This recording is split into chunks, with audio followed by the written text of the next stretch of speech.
117 নম্বর রাজারহাট গোপালপুর বিধানসভা কেন্দ্রের আনন্দপল্লী 22 নম্বর ওয়ার্ডে বাংলা পক্ষের উদ্যোগে বাড়ি বাড়ি প্রচার ও লিফলেট বিতরণ করা হয়। উপস্থিত ছিলেন বাংলা পক্ষের সাংগঠনিক সম্পাদক কৌশিক মাইতি। প্রচারের সময় কৌশিক মাইতি অভিযোগ করেন, দেশভাগের পর ভারতে আসা উদ্বাস্তু হিন্দু বাঙালিদের নাগরিকত্ব দেওয়ার প্রতিশ্রুতি দিয়ে সিএএ এর মাধ্যমে প্রলোভন দেখানো হলেও এসআইআর প্রক্রিয়ার বহু উদ্বাস্তু বাঙালির নাম ভোটার তালিকা থেকে বাদ পড়েছে। তিনি দাবি করেন এর ফলে বহু মানুষের ভোটাধিকার কেড়ে নেওয়া হচ্ছে। তিনি আরও প্রশ্ন তোলেন, যাদের নাম বাদ গেছে তারা কি রোহিঙ্গা বা বাংলাদেশি?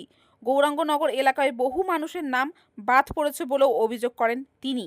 বাংলা পক্ষের পক্ষ থেকে দাবি করা হয়, বহু বছর ধরে ভোট দেওয়ার পরেও হঠাৎ করে নাম বাদ যাওয়া নিয়ে সাধারণ মানুষের মধ্যে ক্ষোভ তৈরি হয়েছে। এদিন অনেক স্থানীয় বাসিন্দাও সামনে এসে নিজেদের বক্তব্য তুলে ধরেন। কৌশিক মাইতি বলেন, বিজেপির চক্রান্ত ও এসআইআর এর ফলে অসংখ্য বাঙালি ভোটাধিকার হারাচ্ছেন। তিনি সকল বাঙালিকে ঐক্যবদ্ধ হওয়ার আহ্বান জানান এবং বাড়ি বাড়ি গিয়ে ভোটার তালিকার নাম রয়েছে কিনা তা যাচাই করার অনুরোধ করেন। এই কর্মসূচিতে স্থানীয় মানুষজনের সঙ্গে সরাসরি কথা বলে তাদের সমস্যার কথা শোনেন বাংলা পক্ষের কর্মীরা। মানে রাজারহাট গোপালপুর বিধানসভা 22 নম্বর ওয়ার্ড। আপনি তো হিন্দু, আপনাদের বাড়িতে কজনের নাম বাদ গেছে?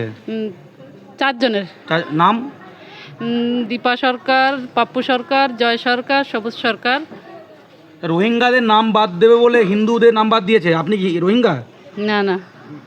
তাহলে ভাবুন। এবং এটা কি জানেন যে এই ঘরে কারা উঠে দেখিয়ে দাও, জোর গলায় বলছে এখানে গুজরাট থেকে এসে যাদের নাম বাদ গেছে তাদেরকে বাংলাদেশ তাড়াবো, চুন চুনকে ভাগায়েঙ্গে। শুনেছেন? হ্যাঁ শুনেছি।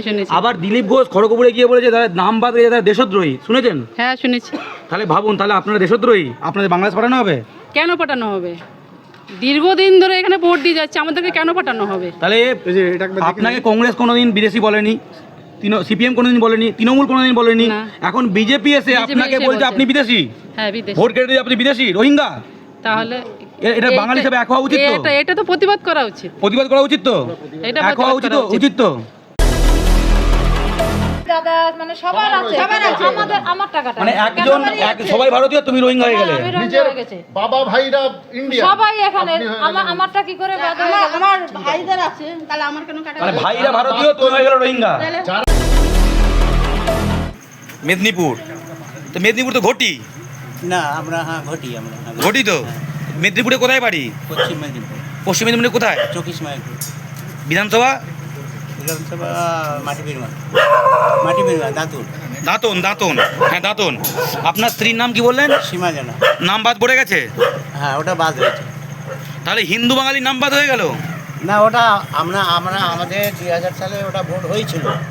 হবার পরে আমরা ভোট দিতে ওখানে 7 নম্বরে ভাড়া ছিলাম, তখন দিতে গেছিলাম, বললো তোমাদের নাম কাটা গেছে, বারাসাতে যেতে হবে। তা আমরা আর যাইনি। তা আমাদের বাপ বেটার হয়ে গেল, এইখানে আসাতে আমাদের হয়ে গেছে, কিন্তু ওনারটা আর হয়নি। ওই যে মিধা মার্কেট এইগুলো সব আছে, আর এদিকটা কেষ্টপুর গোবিন্দনগর এলাকা। আমরা এই মা কালীর মন্দিরের সামনে ভিডিও করছিলাম, যে গোবিন্দনগরে যে মা কালীর মন্দির, সেখানে অবাক হয়ে যাবেন যে এখানে এই ওয়ার্ডে 22 নম্বর ওয়ার্ড বিধাননগর পৌরসভা, মূলত উদ্বাস্তু বাঙালি, প্রচুর মতুয়া সম্প্রদায়ের বাঙালি আছেন। 2200-র বেশি হিন্দু বাঙালি নাম ডিলিট হয়েছে। রোহিঙ্গা ধরার নাম করে 2200-র বেশি একটা ওয়ার্ডে হিন্দু বাঙালি নাম ডিলিট করে দিয়েছে। আমরা বাঙালি হিসাবে পাড়ায় পাড়ায় ঘুরছি, মানুষকে বোঝাচ্ছি। দুঃখের কথা কি জানেন, অনেকে জানেই না এই যে এদের নাম হিন্দু যারা করে, এই ওয়ার্ডে বিজেপি এগিয়েছিল, বারবার এরা বিজেপিকে ভোট দিয়েছে, তাদের নাম যে বিজেপি কেটে দিয়েছে লোকগুলো জানেও না। এবং অমিত শাহ গুজরাট থেকে এসে বলছে, जिसका नाम एसआईआर में डिलीट हुआ है चुन चुन के बांग्लादेश भागाएंगे, বাংলাদেশ পাঠিয়ে দেবে। এবং পার্লামেন্ট দাঁড়িয়ে বলেছে এসআইআর এর লক্ষ্য হচ্ছে detect, delete and deport. Detect মানে শনাক্তকরণ হয়ে গেছে, মতদাতা সূচি হচ্ছে ডিলিট, মানে মতদাতা সূচি হচ্ছে হটাও, মানে ভোটার লিস্ট থেকে ডিলিট, সেটাও হয়ে গেছে। এরপর পড়ে আছে হচ্ছে ডিপোর্ট। এরপর কি বাংলাদেশ পাঠিয়ে দেবে? দিলীপ ঘোষ, সে খড়গপুরের প্রার্থী সহসভাপতি কেন্দ্রীয়, সে তালবাগিচায় সেখানে উদ্বাস্তু এলাকায় দাঁড়িয়ে বলছে যাদের নাম বাদ দিয়েছে তার দেশদ্রোহী। মানে এত যে এই গোবিন্দনগরের এই এলাকায় কেষ্টপুরে 2200 লোক এই একটা ওয়ার্ডে দেশদ্রোহী, তাদেরকে বাংলাদেশ পাঠানো হবে? গুজরাটিরা বাঙালিকে বাংলাদেশ পাঠাবে? ভাবো।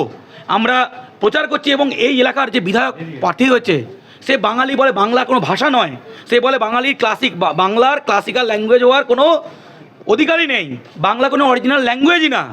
সে তরুণজ্যোতি তেওয়ারির রাজ্যে কোনো বাঙালি প্রার্থী হয়? মাছ ভাত খেলে সেখানে আক্রান্ত হয়, বাংলায় কথা বললে বাংলাদেশি বলে। আর এখানে বাঙালির নাম কেটে, বৈধ বাঙালির নাম কেটে বাইরে ফর্ম 6 দিয়ে বিহারি ইউপির ভোটার বাড়িয়ে এখন তরুণজ্যোতি তেওয়ারিরা রাজারহাট গোপালপুরে প্রার্থী হয়েছে। আর খালের ওপারেই আর একটু ওইদিকেই পীযূষ কানোডিয়া। বাঙালির অস্তিত্ব সংকট, খাদ্যাভ্যাসের সংকট, সংস্কৃতির সংকটে ভোটাধিকার কেড়ে নিচ্ছে। এই সময় বাঙালিকে ঐক্যবদ্ধ হতে হবে। আমরা পাড়ায় পাড়ায় প্রচার করছি, প্রতিটা বাঙালির ঘরে ঘরে যাচ্ছি, বোঝাচ্ছি। আশা করছি বাঙালি বুঝবে যে বাঙালির ভোটাধিকার এরকম করে কেড়ে নেওয়া যাবে না, বাঙালিকে শেষ করা যাবে না। জয় বাংলা। গৌরাঙ্গনগর থেকে অশোক পাইকের সাথে আমি রিঙ্কি, নিউজ কলকাতা 24।